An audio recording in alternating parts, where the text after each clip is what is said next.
So we are bringing you a special trivia game that you can enjoy during the holidays with your family or friends. And we're doing it on A Christmas Story. So it's a classic film that everyone loves to watch every Christmas. There's TBS, also, yes, a big marathon.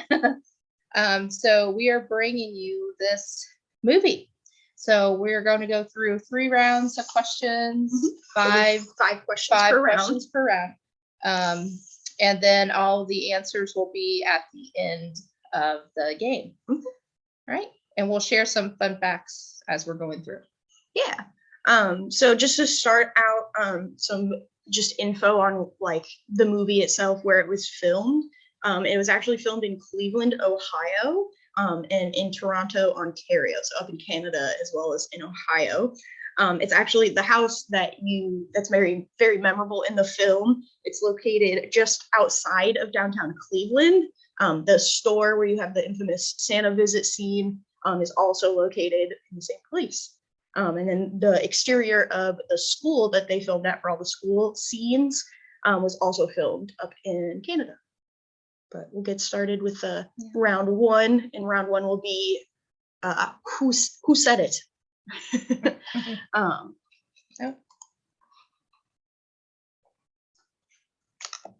So we've got the first quote. He looks like a deranged Easter bunny.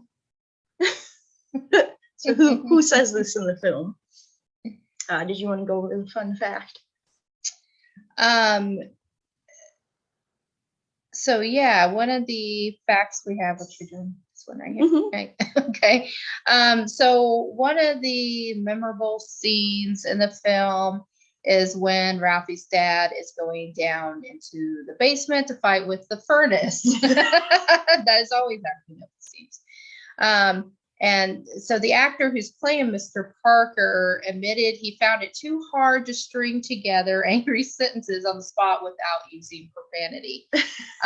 So he opted for just doing gibberish instead, because they wanted to keep, no cursing so they can have their PG rating and it'd be a family film still.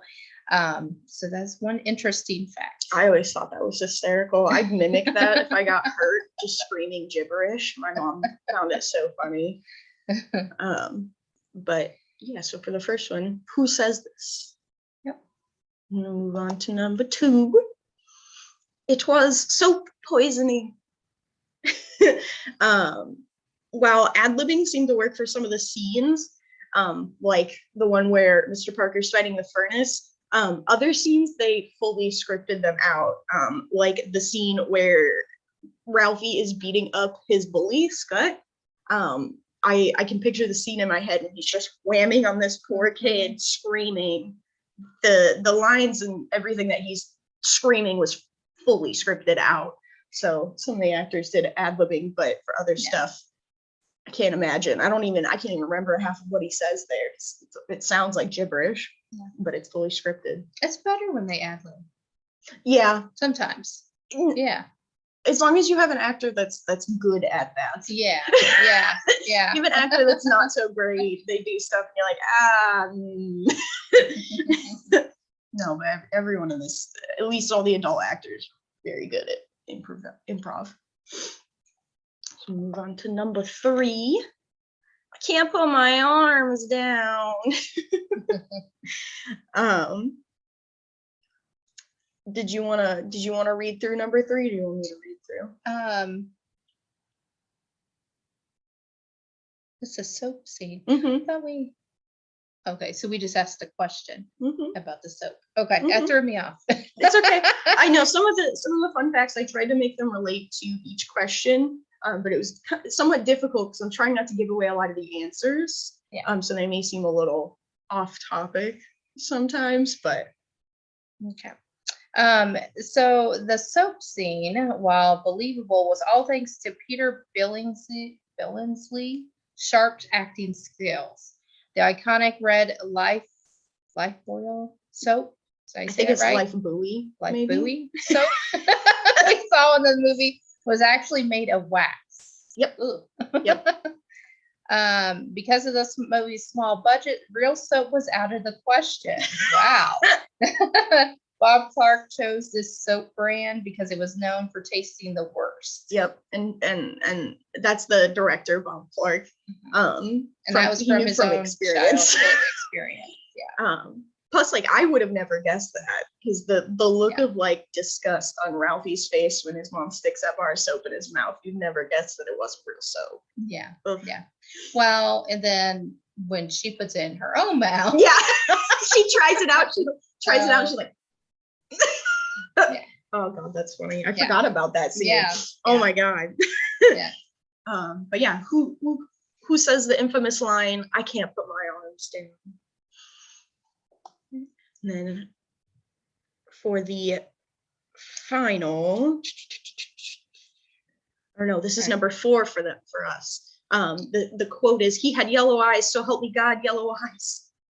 A deleted scene that many may not know about is another one of Ralphie's odd hallucinations, featuring Flash Gordon being rescued from Ming the Merciless from planet Mongo by a space cadet cladded Ralphie. The museum has pages from the script and even a picture of the character in space. So another one of, there were several different scenes that I was reading about online that were taken out that were like Ralphie's odd imagination. But yeah, there's a picture of Ralphie with Flash, and he's got like a really old looking super chrome space outfit on, and it's so cute. I wish we would have been able to actually get that scene. And then we can move on to the last question for this round. I triple dog dare ya. So who said that to poor Flick? Poor Flick. So for this scene, Flick sticks his tongue to the pole, and in order to protect the actor's safety, a suction tube helped suction his tongue to the pole for the whole scene. So no harm came to him. Which I had read this, so I'm glad we found it. It was actually a true thing because I'd heard it. Yeah. So I wanted to make sure. Yeah, they didn't actually make him do it. So yeah. Though I heard supposedly it happened, so it can't happen. If I'm remembering correctly, there was an episode of Mythbusters that they tried to either debunk it or prove it, which I think they proved that you can get your tongue stuck to a pole. I don't know how severe it is. That I don't remember. Yeah, I don't know. But that wraps up the first round of Who Said That? Just different quotes, and all we're looking for answer-wise is just what character said it. Yeah. Then we'll move on to round 2. And this just, we're going to pick out certain movie scenes and ask questions surrounding those movie scenes. So we'll go ahead and move into round 1. What was the name of the department store where Ralph sees his desired BB gun? And then did you want me to go over the first fun fact for this one? Yeah, so one of the characters that is in the Santa scene, that's in the department store where Ralphie and his brother Randy want to go see Santa, and they're standing in this line. The memorable boy who had the goggles standing there in front of them was actually pulled from the crowd, and Bob Clark opted to put him into the scene. So he never acted before. Yeah, he's not an actor. So he's just put in. But he ended up being really good. I didn't know that until I didn't know that either. Yeah, he seemed like a natural. Yeah, it so I wondered like where he is now. I wonder, what he's doing after that. It's so funny. Like, he just went to the kid's guardian, like, hey, let's use your weird looking kid. But hey, I didn't know that. That was no, I didn't either. So it's pretty cool. Move on to the next question. What grade did Ralphie get on his assignment, What I Want for Christmas? And the fun fact that I have for this one is that apparently if you look closely, while everything's written in cursive, which is impressive for a child that small, he does miss the R in Christmas. Yes. He just I wonder Christmas. there though, and it's just kind of how he. No. No, the R's not there. No. Yeah, it goes CHI.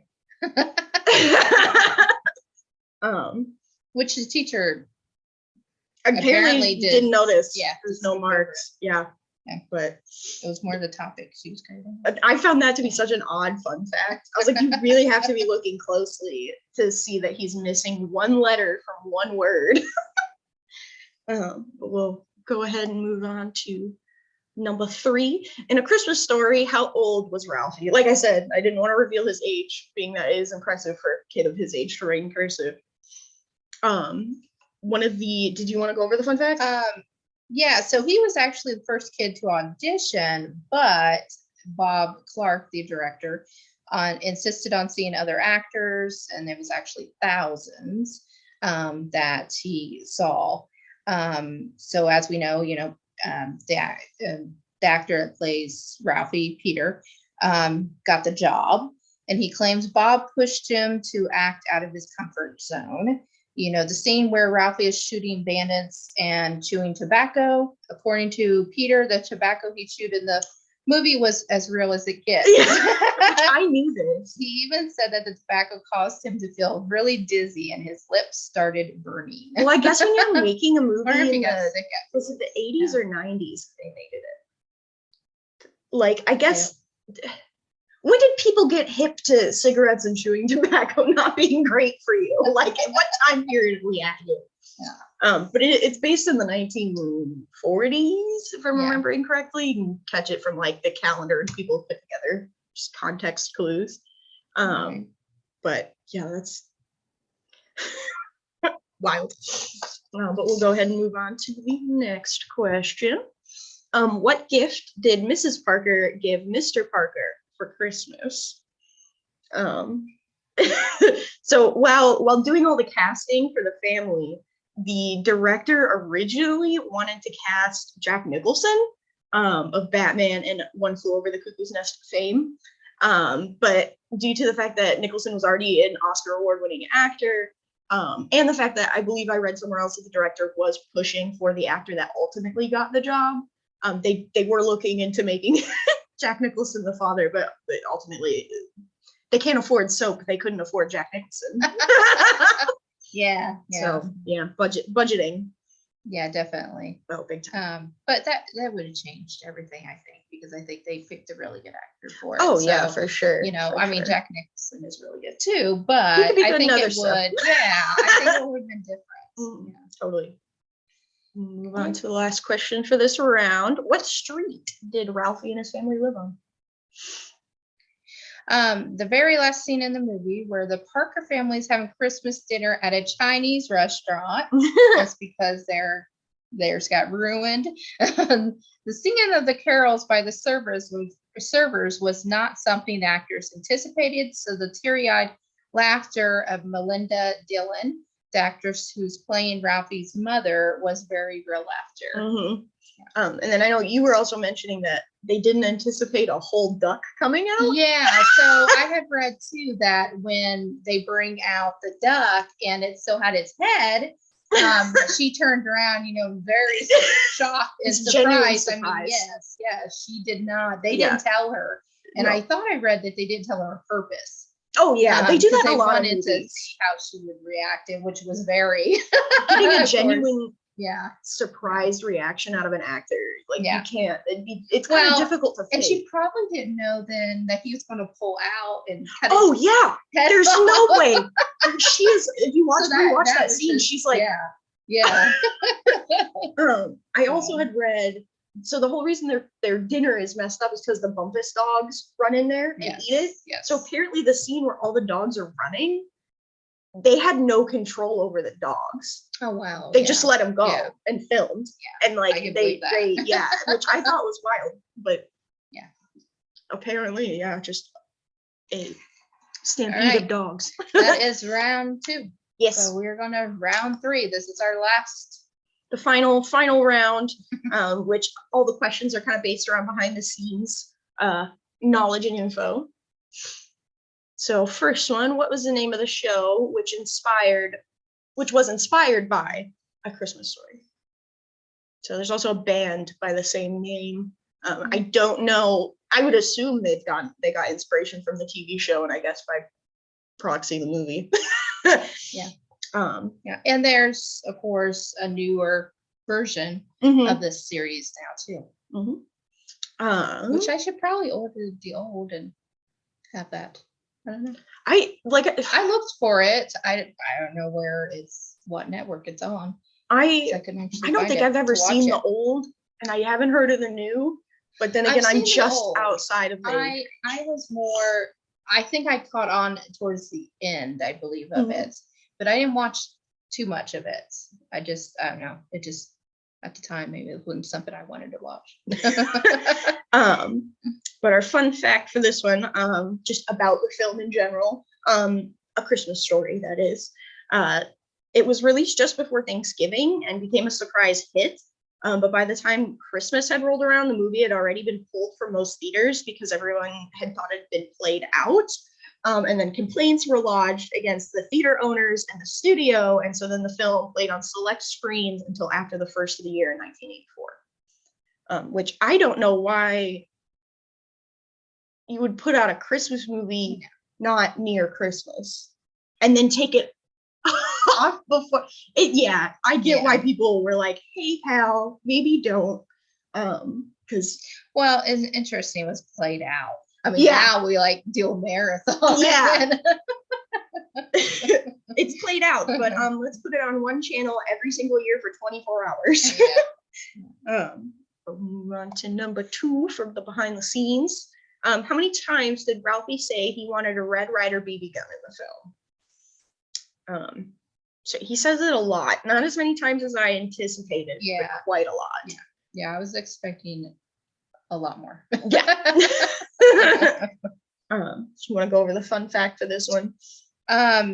So I don't think we mentioned that there, the actual house is a museum now that you can actually tour. And the Red Ryder BB gun prop is actually now in this home that you can see it. So up until November of 2015, this prop had been missing from a Christmas Story house and museum's collection. On display in its place was one of Daisy's limited edition Christmas Dream rifles, which was first produced in 1983. And it was like the actual gun mentioned in the movie. Although Daisy did produce 6 guns for use in the movie, before then the Red Ryder model was a compass and sundial had never existed. With a compass and sundial had never existed, sorry. Author Gene Shepard had created this fantasy rifle, possibly confusing it with the Buck Jones rifle that Daisy had manufactured, which did have a compass and sundial. But let's face it, Red Ryder just rolls off the tongue a little easier than Buck Jones. Yes. And to my knowledge now, like if you go into Walmart, you'll see the replicas stacked on the displays. You always see Merry Christmas. Oh, yeah. Yep. But the you replicas. Got red and you got pink. Oh, they do a pink one? Yes, there's pink. Why don't they just do it the same color as in the film? I don't know. But the replicas and everything came after the film. So there may be the original one, but I know there's a pink. You can get pink BB guns, but I don't see why they would make the actual replica from the film pink. I think you're just thinking of pink guns. No, I've seen a pink one. Okay, I have seen that. I believe you. You're too passionate to not have seen one. So we'll move on to, I think this is number 3. So we have a picture of Gene Shepard. And the question is, what book was A Christmas Story taken from? So we're just looking for the title of the book of short stories. So the Christmas Story movie plot comes from the collection of short stories written by Gene Shepard, originally written to be read on the radio, and then later a lot of the short stories were actually put in print in Playboy magazine. And he used a lot of his own experience growing up in the 1940s Indiana. And cool. And I was reading that the director of the film had actually caught one of Gene Shepard's radio shows while he was on his way to a date, And he actually ended up driving around the block for like an hour listening to this guy's radio show instead of going to his date. And that's how he ended up getting interested in making the movie itself, which I thought was pretty cool. Which I don't think you put in this other fact that I had read, that the film was actually made due to Porky's. Yeah, I was reading that. It was something with the director's prior history with, I don't I don't know, but it was because of seeing Porky's, that's the reason they then created this film. Yeah. I did read through that. Yeah. Ooh, okay, on to number 4. Sorry, I had to yawn. How much was the home in the film? Did I word this normally? How much was the home in which the film was made? Sold for in 2004 to a man off eBay. I can't read apparently today. It's okay. And then did you want to read the fun fact? That's 4, right? So Jones also bought the house directly across from the street from the Christmas Story home and converted that into a museum that was devoted to the film, featuring props, memorabilia, souvenir merchandise, while also serving as the base of operations for the tours and overnight stays. So you can spend the night in the Parker's home. And I didn't know. Yes, Christmas Eve and Christmas Day are among the available year-round dates available. And now the house next door, which was the Bumpus's home in the movie, is open for the fans to stay in too. Yeah, that's kind of cool. I didn't know that. Really neat. I knew you could tour it, but I didn't know you can actually stay there. You could stay and have Christmas in the Christmas Story house. Yeah. That'd be so cool. All right. And then final last one. How many leg lamp props were broken during filming? So of course they couldn't just have one, because you're not going to get the perfect scene in the first shot. But author Gene Shepard's concept for Mr. Parker's major award leg lamp was actually based on a real leg lamp in an illuminated knee-high logo. The style of the leg lamp for A Christmas Story was created by a production designer, Reuben Freed, who had never before seen or heard of a leg lamp. The movie's director, Bob Clark, can actually be spotted in the scene in which a neighbor, Bob Clark, makes a comment on Mr. Parker's major award from the street. Gene Shepard also makes an appearance in when they're lining up for Santa, and there's like a dude that thinks Ralphie's cutting and he yells at him or something. That's actually Gene Shepard. It's real quick. But, all right. Yeah. So that's the end of the round. So now we have the questions or the answers. No questions again, just the answers. Yes. So for round 1, number 1, Mr. Parker is the one that does make the comment as Ralphie descends the stairs Christmas morning. Did you want to go over number 2? So in the bed the night after getting a full bar of soap put in his mouth for uttering the word, the big one, the queen mother of dirty words, F word. He imagines a future where he has become blind from soap poisoning. And he dramatically states that this when his mother laments over his inability to see and begs for an explanation. Yes, my favorite scene personally, because it's just so ridiculous and so funny. And sometimes I'll just be sitting at home by myself thinking it was soap poisoning and just giggle. It's funny. While getting dressed for school, Randy, he's the one that says, "I cannot put my arms down." If you couldn't tell or remember his name, Ralphie and Randy. But he whines about it, and then his mother, after listening to his complaints, just tells him point blank. I rewatched the scene to make sure I got this right. She just tells him, "Put your arms down when you get to school." It sends him on his way. Poor kid. But this hysterical line. So for number 4, the neighborhood bully was Scott Farkas, and Ralphie narrates about that he had unbelievable yellow eyes, and gives the viewer an idea of the unique terror Scott brings to the young boys. Mm-hmm. And I believe it's Gene Shepherd that does all the narration. Yeah. The guy who wrote it, Yeah. wrote the original story, does all the narration for an older Ralphie. And then the last one, Flick and Schwartz, they're arguing on the playground, going back and forth. Schwartz breaks schoolyard etiquette, skips the triple dare, goes for the throat, use the triple dog dare against Flick, and then, chaos ensuing. A funny thing I found was the actor who played Flick, his last name was actually Schwartz. And the kid who played Schwartz, his last name wasn't Schwartz.